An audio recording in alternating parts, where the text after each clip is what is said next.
Hey guys, Panzer J back here in Operation Casino Royale.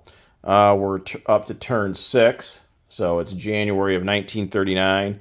6.2 for the CCP and 6.3 for the Soviet Union. Let's get into our very short CCP turn. We have $3 to spend, and we're going to go ahead and save all of it. Not going to buy anything. And then for no combat and no non-combat. So we're just going to stay there and sing hi. Bruce does have a couple of inviting targets. I think this is C. King. He's got 3 cavalry and a couple infantry. He'd like to take them out, but he's just got too many territories that are adjacent to me, so that I'm going to have to split my forces and weaken both territories, and they'd be easy pickings for him. So we're just going to kind of bide our time as the CCP, pull a KMT, back up a little bit, and just hole up there, and hopefully before too long, Japanese military attention will go elsewhere, and we'll see what happens down the road. Okay, so for income, they saved their 3. We don't have any territories that have income value, but we do get our $2 for the railroad connecting us to the Soviet Union. So that gives us 5 next turn, and then we do have a recruitment roll. We're down to just 2 territories, so with 2 or less, 4 we miss.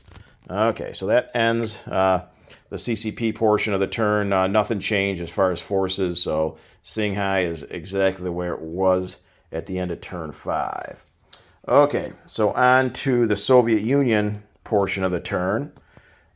So we do have an income roll this turn, and this is important because if we get a 4 or higher on this D6, we hit the 15 IPP threshold, and we can unlock our ability to roll tech for each of our major factories.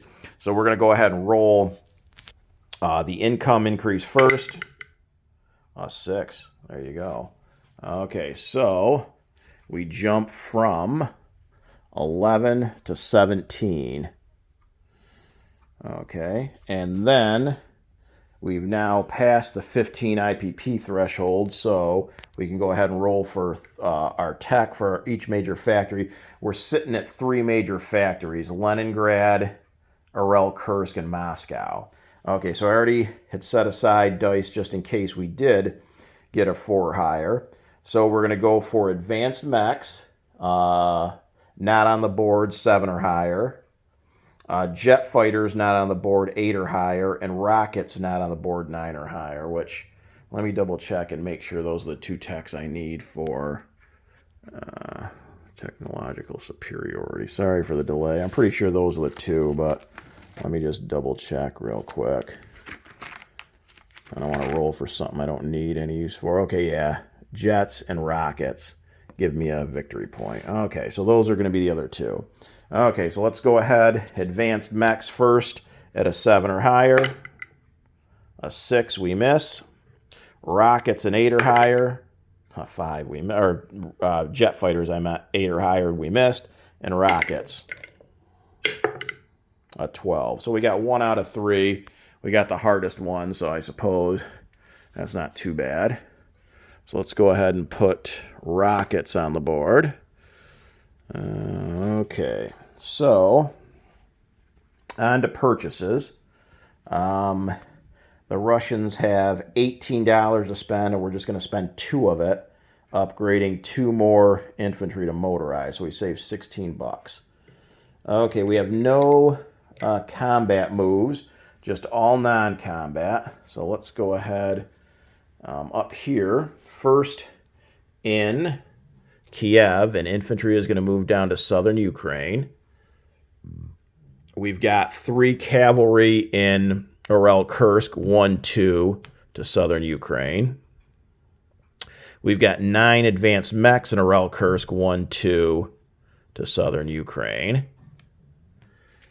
Let's take a look up north.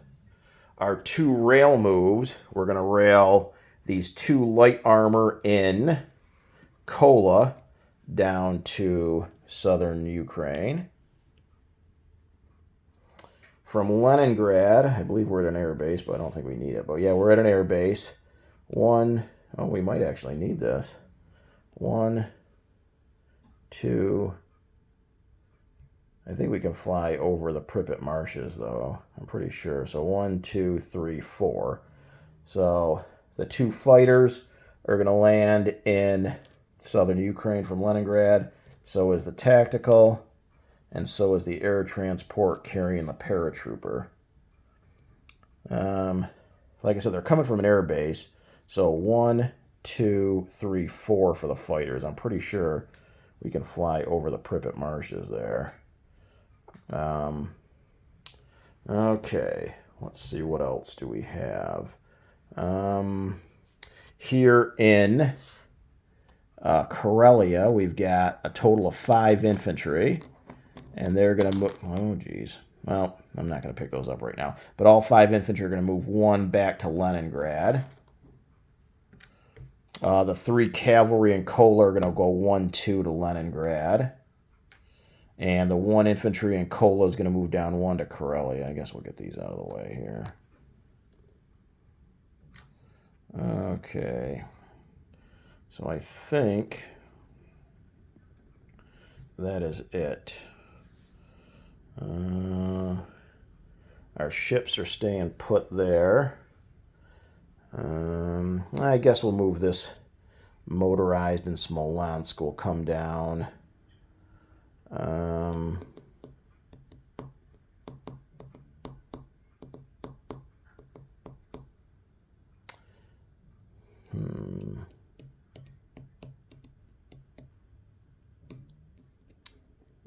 Actually, it'll just stay in Smolensk, I guess. I guess we don't need to move it. Nothing changes in the Far East. So I believe that is everything. Okay, so for unit placement, we just simply upgraded 2 more infantry to motorized. So that's going to be the infantry here in Karelia and the infantry that we moved into southern Ukraine. And that's it. Okay, so we got to collect income, and we got 2 more recruitment rolls. So Spain's looking pretty grim. We're down to just 2 territories, so we need a 2 or less for Spain.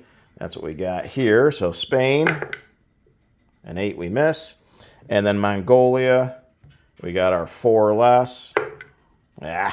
11 we miss. That's the one we really want. Oh well. So recruitment was 0 for 3 this turn. Okay, so collect income. We saved $16, and we're at 17. So that gives us $33 to spend next turn.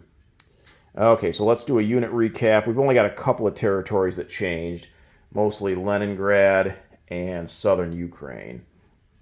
So let's see. Here in Karelia, we have a motorized infantry. There's a seaplane on map, an A-14. In Leningrad, we now have 3 cavalry, 5 infantry, 1 militia, 1 coastal artillery gun. And then in southern Ukraine, we have a paratrooper, an air transport, 2 fighters, a tactical bomber, 2 light armor, 3 cavalry, and it should be 10 motorized infantry. So let's see what we got, just to double check. 3, 6, 7, 8, yep, 9, 10. So again, in southern Ukraine, 10 motorized infantry, 3 cavalry, 2 light armor, 2 fighters, a tactical, an air transport, and an airborne. Okay, so that should be it for the Soviet Union. Turning things over now to Boston, Bruce, and the Japanese.